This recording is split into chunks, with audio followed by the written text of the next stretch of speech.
estuve viendo un video donde haya una receta, ¿no?, de ensaladas y le di clic a ese video y me condujo a otro video donde vi un conejo comiendo zanahoria.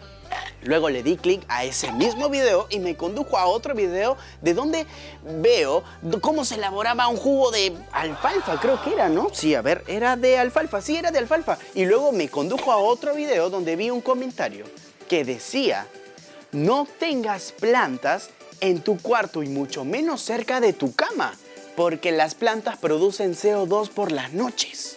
¿Y qué opinas de ese comentario, Isaac? Bueno, yo creo que está muy mal porque las plantas no producen CO2, sino oxígeno. Correcto, las plantas absorben el CO2 y emiten oxígeno, pero lo que leíste tal vez no se refiere a la fotosíntesis, sino al proceso de respiración celular, el cual sí genera CO2 y las células vegetales pueden realizar ambos procesos. ¡Wow! ¿Y cómo es eso?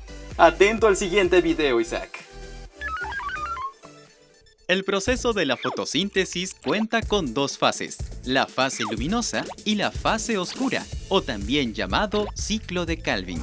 La fase luminosa se lleva a cabo dentro de los cloroplastos, en unos sacos aplanados llamados tilacoides, que al estar uno encima de otro recibe el nombre de grana. Este es el lugar donde los fotones de la luz solar se convierten en energía química.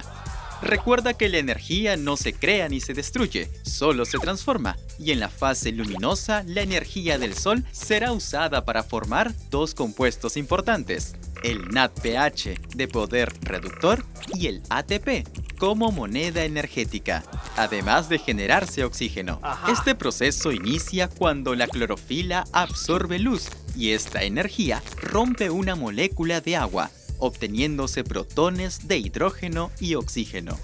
En medio de esta reacción se transfieren los protones de hidrógeno a un compuesto químico llamado nicotinamida adenina dinucleótido fosfato y cambia a NADPH. Pero además se produce ATP, que es la moneda energética para los siguientes procesos. La segunda etapa se presenta con la fase oscura o ciclo de Calvin, porque ninguno de sus pasos requiere luz directamente. Sin embargo, este ciclo suele realizarse durante el día porque es allí donde estará disponible el ATP y el NADPH de la fase luminosa.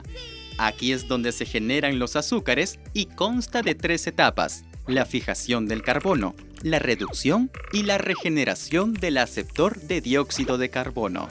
La fijación del carbono se da cuando la enzima rubisco, la enzima más abundante del planeta, incorpora el dióxido de carbono del aire dentro de una molécula de 5 carbonos, la ribulosa 5-fosfato. Luego, esta molécula se separa en dos moléculas de 3 carbonos, el 3-fosfoglicerato. En el proceso de reducción, los tilacoides liberan el compuesto NADPH+, y la energía del ATP de la fase luminosa para convertir el 3-fosfoglicerato en gliceraldehído 3-fosfato, G3P. Finalmente, el ciclo de Calvin termina con la regeneración del aceptor de dióxido de carbono, que es ese compuesto de 5 carbonos del inicio, la ribulosa 5-fosfato. De cada 6 moléculas de G3P, 5 servirán de regeneradoras, es decir, se encargarán de que el ciclo de Calvin continúe y una tendrá la misión de sintetizar las moléculas de glucosa, que servirán de base para construir demás nutrientes que la célula vegetal necesita.